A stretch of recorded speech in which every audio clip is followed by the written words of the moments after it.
Mbotemi bandeko balandi Africa ku télévision matondi mi parce que bozali ebélé connecté branché na chaîne biso nebi que bozali ebélé vraiment fidèle à Africa ku télévision la combattante de la presse congolaise Gina Lipezo accompagnée na Andrea nde toza na mukolo lelo na commune ya Gombe bipa ni nyango tozoko participer na point de presse ya cage au penza ikamami na mwana mboka Georges Kapiamba ndetu bisika lelo ndetu we koyoka eloko ni nyango abengiseli bapandisango na mukolo lelo bandeko balandi Africa ku télévision. De la presse, je voudrais vous remercier pour avoir répondu à l'invitation vous lancer aujourd'hui à l'occasion de notre point de presse hebdomadaire que nous tenons aujourd'hui vendredi parce que comme vous savez, nous avons déjà informé que chaque semaine, nous allons commencer à tenir ce point de presse une seule fois, mais en choisissant les faits les plus emblématiques en termes de leur ampleur sur les droits des citoyens et aussi en fonction de leur caractère national. Et à ce jour, nous avons choisi de vous entretenir sur la situation préoccupante de l'exploitation illicite des ressources naturelles dans notre pays, principalement l'exploitation minière qui se fait, qui se passe dans plusieurs parties de notre pays. À ce propos, vous savez que depuis avant-hier, nous avons publié un communiqué de presse dont la copie a été distribuée à chaque média ici présent. Et aujourd'hui, nous avons ajouté notre communiqué de presse numéro 21 parce que le premier porte numéro 20. Le premier porte principalement sur la condamnation que nous avons élevée contre l'exploitation illicite qui sévit actuellement dans le territoire de Mwenga, province du Sud Kivu. Et le deuxième nous permet, la cage, de vous livrer les premières informations auxquelles nous avons eu accès en ce qui concerne la liste des sociétés minières qui sont actuellement en train d'exploiter dans les mêmes conditions, cette fois-là dans la province de l'Ituri. Une de deux provinces qui se trouve depuis plus ou moins 3 mois sous l'état de siège. Et lorsque vous allez parcourir la liste, comme nous l'avions aussi mentionné dans les premiers communiqués, vous allez vous rendre compte que ce soit dans la province du Sud Kivu, comme dans celle de l'Ituri, ce sont des étrangers, parmi lesquels vous allez vous-même vous rendre compte. On note la présence importante de ressortissants de la République de Chine, mais il y a aussi d'autres étrangers, notamment des Brésiliens. Nous avons noté aussi des Africains, comme des Tchadiens sont aussi là, dans la province de l'Ituri. Nous avons aussi noté la présence parmi les dites sociétés des Camerounais, des Nigérians. Bref, pour vous dire tout simplement que les ressources naturelles de la République démocratique du Congo, à ce jour, sont totalement prises entre les mains des étrangers. Et ce qui est frappant, qui est choquant, c'est le fait que la plupart de ces sociétés, pour ne pas dire toutes, exercent leurs activités d'exploitation en violation des lois de la République.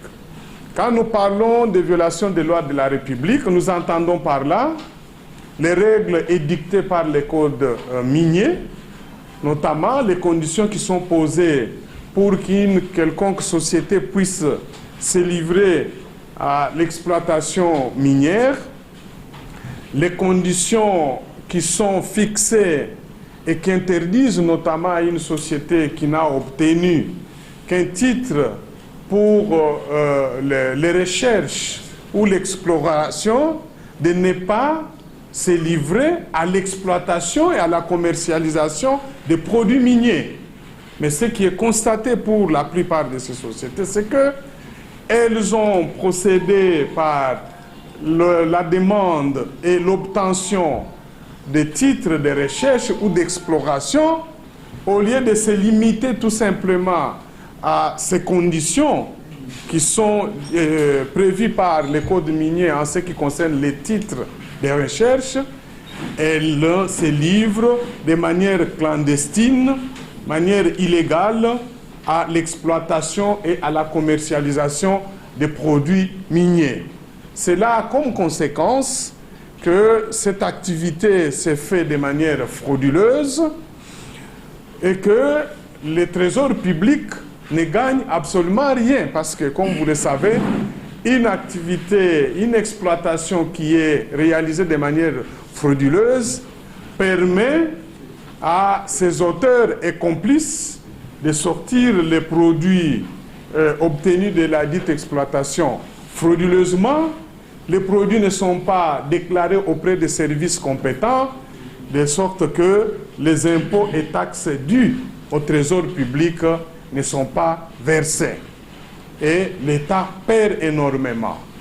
De deux, il faut mentionner aussi que ces activités, parce que réalisées de manière frauduleuse, elles contribuent à la destruction méchante même de l'environnement. Il y a énormément de trous qui sont constatés dans les dites zones et à la fin de ces activités, il n'y a aucune démarche menée pour réhabiliter les sites qui avaient été exploités tels que prévus ou imposés par les codes miniers.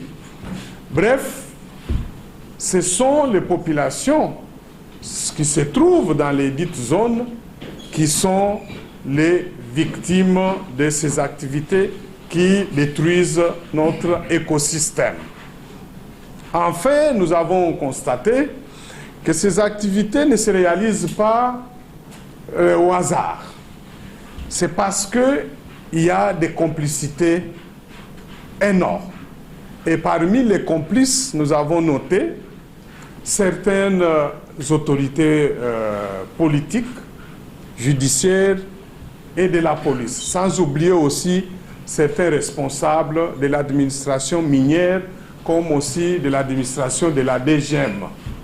Je crois que nous avons mentionné aussi certains responsables de la police qui apportent leur soutien à ces étrangers, ensemble avec les agents de la DGM qui facilitent leur entrée sur les territoires congolais et même leur séjour, jusqu'à même à les escorter jusque dans des zones minières où leur présence est interdite par les lois de la République.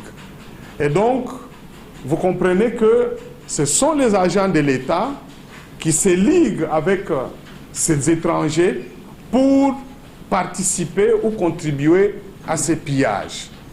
Et la CAJ, nous condamnons ces comportements de ces agents qui sont en réalité des traîtres vis-à-vis de leur engagement, vis-à-vis de leur serment. Et nous demandons, nous renouvelons encore notre demande qui vise à voir le gouvernement mener une enquête exhaustive sur ces activités de manière à identifier définitivement tous ces irréguliers ainsi que leurs complices, les attraire devant les cours et tribunaux pour qu'ils soient sanctionnés sévèrement conformément aux lois de la République, jusqu'à même à obtenir à la fois la réhabilitation de tous les sites détruits par leurs activités. Dans les sites, vous entendez, il y a même les rivières, les cours d'eau qui sont pollués par leurs activités, mais aussi jusqu'à les obliger à ce qu'ils payent tous les impôts et taxes qu'ils auraient dû payer s'ils avaient déclaré leurs activités conformément aux lois de la République, sans oublier, c'est ça que nous ajoutons, que tous ces étrangers qui se sont comportés de la sorte ne peuvent plus bénéficier de l'hospitalité de la République démocratique du Congo ou du peuple congolais. C'est la raison pour laquelle la CAJ, nous soutenons qu'ils doivent faire l'objet d'expulsion vers leur pays d'origine. Que ces étrangers soient chinois ou d'autres nationalités, il faudrait que les autorités congolaises, cette fois-ci, démontrent à notre population que c'est cette dernière qui est réellement le propriétaire de ces mines, bref, de toutes les ressources naturelles, et que quiconque ne peut plus venir continuer se livrer à l'exploitation de ces richesses sans respecter les lois de la République. Nous avons aussi insisté pour que les responsables de l'État, quel que soit leur échelon, soient sanctionnés conformément aux lois de la République. Et en particulier, nous insistons en ce qui concerne la province du Sud Kivu, que les collaborateurs du gouverneur qui sont cités dans la complicité de la réalisation de ces activités puissent être rapidement relevés de leurs fonctions et mis à la disposition de la justice. Enfin, je termine par lancer un appel aux magistrats, aux policiers, aux agents de la DGM à prendre conscience du fait qu'ils se sont engagés à servir la nation, à servir les intérêts du peuple congolais.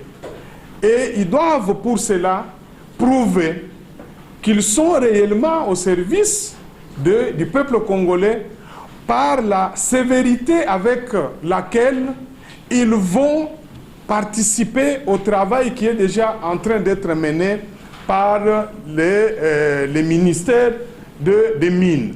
Parce que nous sommes informés que depuis 3 jours, la ministre des Mines a dépêché une enquête des inspecteurs des mines sur terrain, mais il est constaté qu'à certains niveaux, que certains agents de l'État, que ce soit ceux de la police nationale ou certains magistrats, comme des agents de la DGM, se réservent de pouvoir participer ou apporter leur soutien à ce travail des agents du ministère des Mines. Donc, nous les appelons au patriotisme, au réveil du sens de l'amour pour ce pays, mais surtout qu'ils sachent que s'ils sont payés, c'est avec l'argent du contribuable congolais, mais aussi des recettes devant provenir de toutes les activités, notamment de l'exploitation des ressources naturelles. J'ai dit et je vous remercie, et pour ceux qui ont quelques questions, je vais les prendre et y répondre. Et pas découvrir telle chose pareille. Et ici même, disons que vous venez de dire qu'il y avait des enquêtes sur place, mais ils n'ont pas eu accès à ça. Donc, pour dire que notre gouvernement est incompétent, ou bien de la mafia, comme le gouvernement peut être aussi dedans pour cette affaire. Les minéraux ont été aussi décriés dans les Hauts-Katanga. Il y aura toujours des actes de criminalité. Donc, quand il se pose tel genre de faits, il ne faut pas automatiquement généraliser le gouvernement pour dire qu'il est incompétent. Par contre, nous pourrons juger de la capacité du gouvernement à répondre à ce genre de situation par rapport aux recommandations qui lui sont formulées, notamment d'obtenir une enquête administrative qui doit se faire à travers les ministères des Mines. Mais je venais de vous dire ici, parce que nous avons vérifié, il y a beaucoup d'éléments que nous avons obtenus de sources officielles. Nous avons été au moins rassurés que depuis 3 jours, le ministère des Mines, ou mieux la ministre des Mines, a dépêché, après son passage dans la province du Sud Kivu, à l'occasion de laquelle elle a été informée en détail de cette situation, principalement par des organisations de la société civile locale, qui lui ont fourni tous les éléments sur l'ampleur de l'exploitation illicite qui se déroule dans cette province. Elle a dépêché une commission constituée des inspecteurs des mines qui sont déjà sur place dans les territoires de Mwenga, à Kamituga, en train d'enquêter pour identifier l'ensemble des sociétés qui opèrent dans la fraude. Ça, c'est déjà une bonne chose et la CAGE, nous saluons cette mesure. Mais nous demandons à ce que cette enquête puisse se terminer rapidement. C'est ce que nous disons dans le deuxième communiqué et que les conclusions soient rendues publiques de manière à ce que les citoyens, c'est-à-dire le peuple congolais qui est propriétaire de ces mines, de ces ressources naturelles, puissent savoir quels sont les responsables, les auteurs et les complices, ceux qui ont facilité cette exploitation minière illicite, et que aussi des sanctions administratives qui seront prises notamment à l'encontre des agents de l'État. Parce que nous vous avons dit ici que les complicités sont bel et bien établies, notamment au niveau de la DGM, Direction Générale des Migrations, parce qu'il n'est pas normal que des citoyens des étrangers puissent se retrouver dans des zones minières alors que la loi interdit. Pour y arriver, ils sont passés par une frontière, ils ont été identifiés et les agents de la DGM ont l'obligation de les retracer, de s'assurer que X qui dit que je me rends à Bukavu ne puisse pas quitter Bukavu pour se retrouver à Kamituga, dans le territoire de Mwenga, ou je ne sais pas où encore, sans l'autorisation expresse.